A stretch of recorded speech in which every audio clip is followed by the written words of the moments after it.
Sholat subuh, zuhur, asar, maghrib, dan isya, merupakan rukun Islam yang kedua setelah syahadat. Ini artinya bahwa sholat merupakan perintah wajib atau kewajiban bagi siapa saja yang sudah masuk Islam. Perintah sholat 5 waktu merupakan perintah langsung yang disampaikan oleh Allah kepada Nabi Muhammad pada peristiwa Isra dan Miraj. Perintah sholat 5 waktu merupakan hasil negosiasi besar Nabi Muhammad kepada Allah yang sebelumnya memerintahkan sholat sebanyak 50 kali sehari. Meski hanya 5 waktu, namun tak sedikit umat Islam yang belum tergerak untuk memenuhi kewajiban tersebut. Padahal jika sholat 5 waktu dilaksanakan dengan baik, maka tidak hanya kebaikan akhirat yang akan didapatkan tetapi juga untuk kebaikan di dunia. Banyak sekali manfaat sholat bagi kehidupan manusia di dunia, utamanya yang berkaitan dengan kesehatan yang sudah ditemukan oleh para ilmuwan.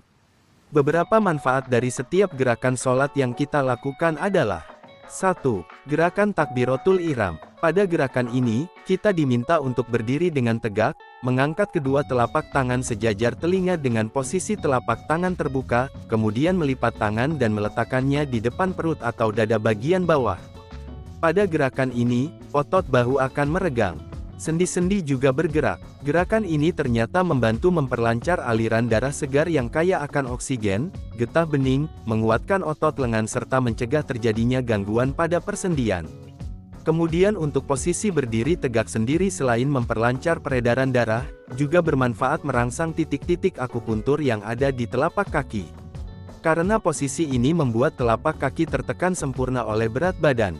2. Gerakan ruku. Pada gerakan ini, posisi jantung yang sejajar dengan otak akan memaksimalkan aliran darah di bagian tengah tubuh kita.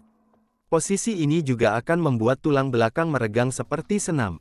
Insya Allah posisi ini akan membuat tulang belakang terhindar dari pengapuran, terawat kelenturannya, dan juga membantu mengoptimalkan aliran darah sehingga dapat terus terjaga kesehatan dan fungsinya sebagai penyangga tubuh dan pusat saraf.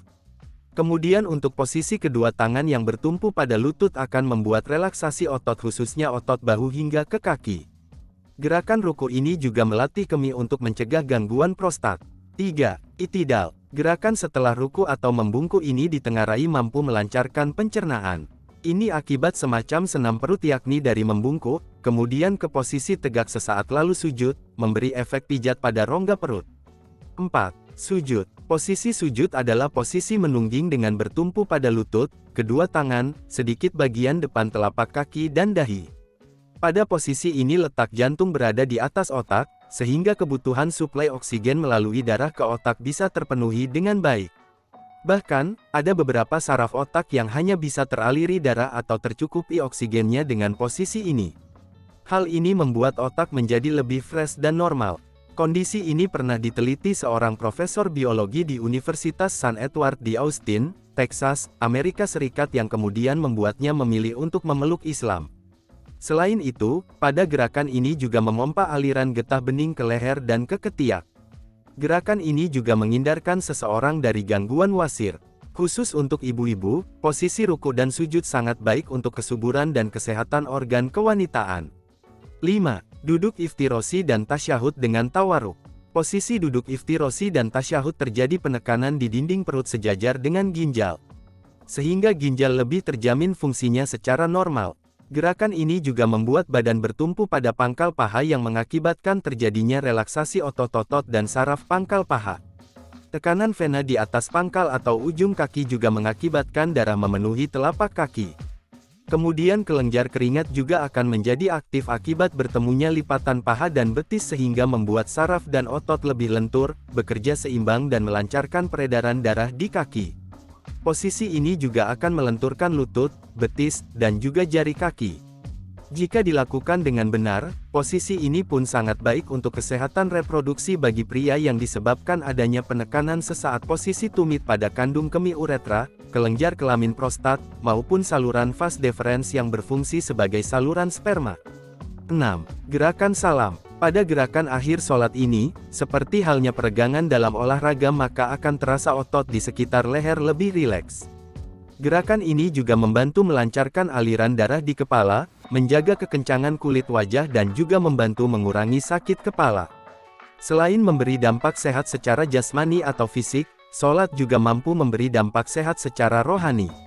Bagi orang awam, kesehatan rohani dimaknai secara sederhana dengan kondisi hati atau pikiran yang tentram, nyaman, penuh dengan rasa bahagia, rasa syukur, sabar, optimis atau jauh dari kecemasan, kegelisahan, rasa pesimis, kufur, dan juga kesedihan.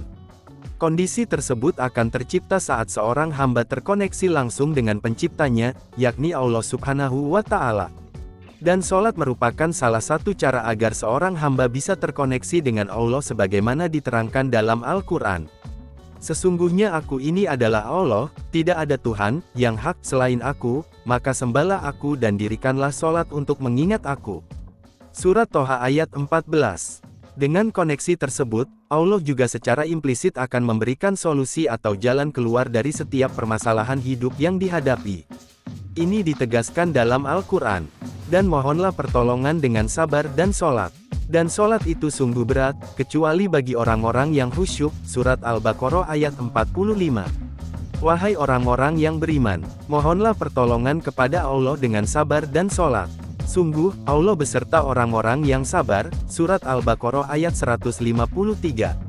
Kesehatan rohani atau jiwa secara awam juga ditandai dengan manifestasi perbuatan-perbuatan baik atau tercegah dari melakukan perbuatan atau mengerjakan sesuatu yang keji dan munkar. Ini pun tertuang dalam Al-Quran. Bacalah kitab Al-Quran, yang telah diwahyukan kepadamu dan laksanakanlah sholat. Sesungguhnya sholat itu mencegah dari perbuatan keji dan munkar. Dan ketahuilah mengingat Allah itu lebih besar keutamaannya dari ibadah yang lain. Allah mengetahui apa yang kamu kerjakan. Surat Al-Ankabut ayat 45. Kondisi kejiwaan atau rohani seseorang juga tentu akan sangat tentram, damai, bahagia saat kesalahan atau dosa yang dilakukannya mendapat ampunan dari Allah. Dan lagi-lagi sholat menjadi salah satu pintu untuk memperoleh ampunan Allah seperti disebutkan dalam Al-Quran. Dan dirikanlah sholat itu pada kedua tepi siang, pagi dan petang dan pada bagian permulaan daripada malam. Sesungguhnya perbuatan-perbuatan yang baik itu menghapuskan dosa, dan perbuatan-perbuatan yang buruk. Itulah peringatan bagi orang-orang yang ingat. Surat Hud ayat 114. Dari hadis Bukhari juga disebutkan bahwa Abu Hurairah mendengar Rasulullah bersabda, "Bagaimana pendapat kalian seandainya ada sungai di depan pintu rumah salah seorang dari kalian, lalu ia mandi 5 kali setiap hari? Apakah kalian menganggap masih ada kotoran yang tersisa padanya?" Para sahabat menjawab, "Tidak akan ada yang tersisa sedikit pun kotoran padanya." Lalu beliau bersabda, "Seperti itu pula dengan sholat 5 waktu. Dengannya Allah akan menghapus semua kesalahan." Hadis riwayat Bukhari. Terlepas dari besarnya manfaat sholat bagi kesehatan jasmani dan rohani kita, hendaknya kita memang menunaikan kewajiban sholat 5 waktu tersebut dengan penuh keikhlasan sebagai bukti keimanan, kebersyukuran, ketaatan sekaligus cinta kita kepada Allah dan Rasul-Nya. Jangan pernah kita meninggalkan sholat karena alasan dan kondisi apapun. Dengan sholat insya Allah akan membuat kita menjadi pribadi yang lebih baik dan menjadi pribadi yang dicintai Allah. Semoga Allah senantiasa memberikan kita kekuatan untuk bisa menjalankan setiap perintahnya dan menjauhi larangannya.